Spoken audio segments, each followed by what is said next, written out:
ان چیزوں سے اپنی اولادوں کو دور رکھیں، تو اولاد کی صحت کی فکر کریں۔ ایسی عادتیں جو ان کی صحت کو تباہ کرنے والی ہوں، ان عادتوں سے اولاد کو بچانے کی فکر کریں۔ تو اولاد کی ایک بڑی ذمہ داری والدین کے کندھوں پر یہ ہے کہ ان کی صحت محفوظ رہے، اور یہ والدین کو کرنا ہوگا۔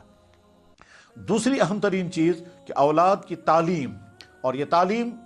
والدین کے کندھوں پر ذمہ داری ہے، مگر تعلیم کے انتخاب میں والدین کو اچھی طرح سے سمجھنا چاہیے۔ اگر والدین نے ایسے سکولوں کا انتخاب کیا جن سکولوں میں تعلیم تو معیاری ہے مگر ماحول سراسر غیر اسلامی ہے، سراسر غلط ماحول ہے، چاہے وہ کردار کے اعتبار سے یا افکار کے اعتبار سے یا اعمال کے اعتبار سے، افکار کے اعتبار سے غلط ماحول ہے، یعنی وہاں جا کر وہ ایتھیسٹ بنے گا، وہاں جا کر کے وہ ملحد بنے گا، وہاں جا کر کے اس کے خیالات غلط ہو جائیں گے، وہاں جا کر کے وہ دین کے خلاف اس کے خیالات ابھرنے لگیں گے، ایسا سکول۔ یا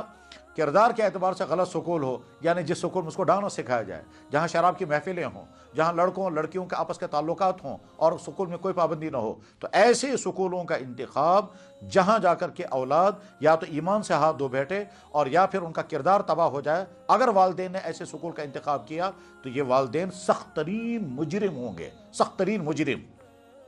بدقسمتی سے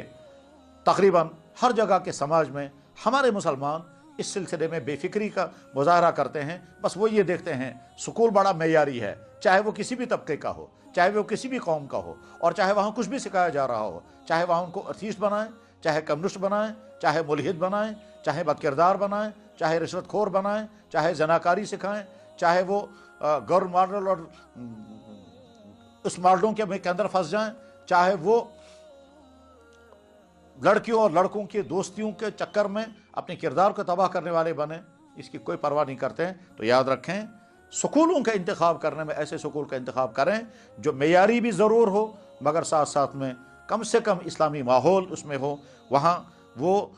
خدا کو ماننے والا بنے، نہ کہ خدا کا انکار کرنے والا، دین اسلام کے حق ہونے کا عقیدہ رکھنے والا ہو، نہ کہ دین اسلام کا مذاق اڑانے والا، موت کے بعد حساب کا خیال اور یقین رکھنے والا ہو، نہ کہ اس کا انکار کرنے والا۔ یعنی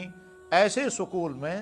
جہاں یہ ساری باتیں اس کو سکھائی جائیں اور اس کے ذہن میں بٹھائی جائیں، ایسے سکول کا انتخاب کریں۔ ایسے سکول کا ہرگز انتخاب نہ کریں جس سکول میں جا کر کے وہ ایتھیسٹ بن جائے، جس سکول میں جا کر کے وہ کسی اور راستے پر نکل جائے اور وہ اسلام سے محروم ہو جائے، چاہے وہ مشرکانہ چیزیں وہاں کرے، کافرانہ چیزیں وہاں کرے، فاسقانہ چیزیں وہاں کرے۔ تو ایسے سکول کے انتخاب میں اگر والدین ہیں تو یہ والدین بہت بڑا ظلم کر رہے ہیں، بہت بڑے مجرم ہوں گے کہ اپنے معصوم بچوں کو ایسے اداروں کے حوالے کر دیا جن اداروں میں ان بچوں کو یہ سکھایا جا رہا ہے۔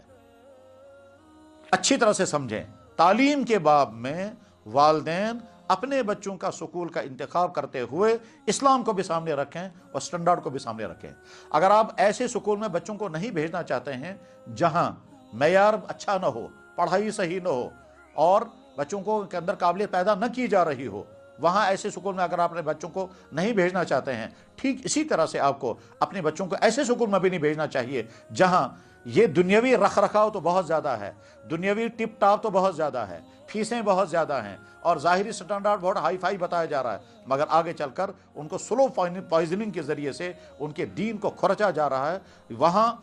خدا، نبی، قرآن، اسلام، اسلامی چیزوں کے خلاف ان کا ذہن بنایا جا رہا ہو اور کھل کر کے نہیں تو چپ کے ان کا ذہن بنایا جا رہا ہو، یہی آدمی آگے چل کر کے جب سماج میں آتا ہے تو یہ ایتھیسٹ بن کر کے آتا ہے اور ہم اسے کہتے ہیں یہ مسلمان کا بیٹا ہے مگر ایتھیسٹ ہے، یہ مسلمان کا بیٹا ہے مگر ملحد ہے، یہ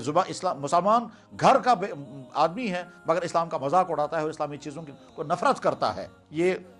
مجرم ہوتے ہیں والدین جو ایسے سکولوں میں بچوں کو بھیجا گیا۔ لہٰذا اپنے بچوں کے تعلیم کے انتخاب میں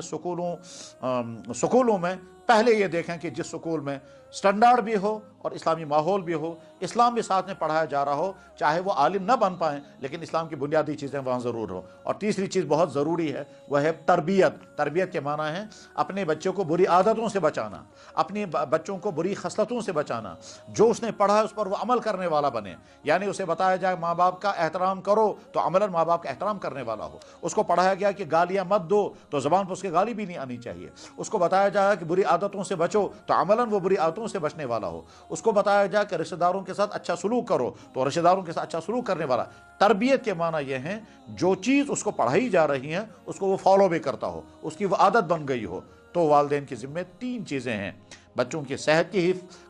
فکر کرنا، بچوں کی تعلیم کی فکر کرنا، اور بچوں کے اخلاق اور تربیت کی فکر کرنا۔ اگر ان تینوں چیزوں میں والدین کامیاب ہو گئے تو آپ کی اولادیں آپ کے لیے رحمت ہی رحمت بنیں گی، ورنہ ہو سکتا ہے آپ کی اولادیں آپ کے لیے ہی نہیں، آپ کے دین کے لیے، آپ کے گھر کے لیے، اپنی قوم کے لیے اور آج پوری سماج کے لیے مصیبت، لعنت اور پریشانی کا ذریعہ بنے گا۔ اللہ ہم کو توفیق عطا فرمائے، اپنی اولادوں کا ہم صحیح تربیت کرنے والے بنیں، ان کی تعلیم، ان کی تربیت اور ان کی صحت، اور اس کے ساتھ ساتھ یہ بھی کہ ہر والدین یہ فکر کرے کہ میرے بچے کو اسلام کی بنیادی چیزیں آتی ہیں یا نہیں، کلمہ، نماز، قرآن، حدیث، سیرت، نبی کا تعارف، گناہ کیا چیزیں ہیں، فرض کیا کیا چیزیں ہیں، یہ ساری چیزیں سیکھنے اور سکھانے کی فکر کرنا والدین کی ذمہ داری ہے۔ اور اس کے لیے ضروری ہے ہر معاشرے میں اسلامی مکتب کھڑے کیے جائیں اور مکتبوں پر بچوں کی تعلیم کی جائے۔ اللہ کرے یہ باتیں آپ کے ذہن میں آئیں اور آپ ان باتوں کو ٹھیک طرح سے ہضم کریں، اور اس کے بعد انہی خطوط کے روشنی میں اپنے بچوں کی تربیت کریں۔ وآخر دعوانا ان الحمد للہ رب العالمین۔